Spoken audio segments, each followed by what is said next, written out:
అందరికీ నమస్కారం. మాట మన వ్యక్తిత్వానికి ప్రమాణం. రాజకీయాల్లో విమర్శలు ప్రతి విమర్శలు చాలా సర్వసాధారణం.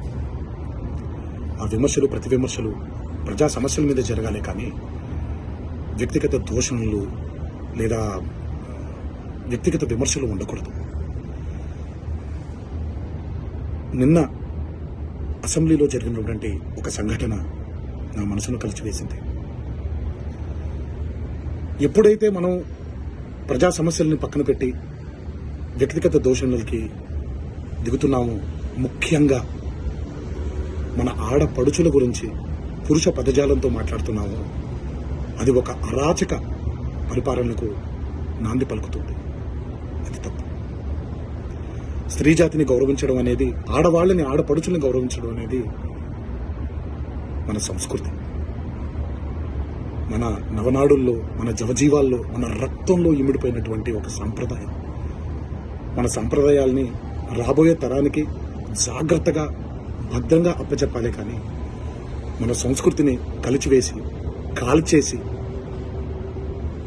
రాబోయే తరానికి ఒక బంగారు బాట వేస్తున్నాం అనుకుంటుంటే అది మన తప్పు. అది మనం చేసే చాలా పెద్ద తప్పు.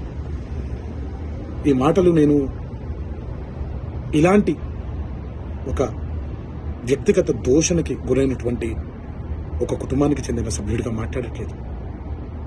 ఈ మాటలు నేను ఒక కొడుకుగా, ఒక భర్తగా, ఒక తండ్రిగా, ఈ దేశానికి ఒక పౌరుడిగా, సాటి తెలుగువాడిగా మాట్లాడుతున్నాను. రాజకీయ నాయకులందరికీ ఒకటే విన్నపం: దయచేసి ఈ అరాచక సంస్కృతిని ఇక్కడితో ఆపేయండి. ప్రజా సమస్యల మీద పోరాడండి. రాబోయే తరానికి బంగారు బాట వేసేలాగా మన నడవడిక ఉండేలాగా జాగ్రత్త పడండి. ఇది నా విన్నపం మాత్రమే.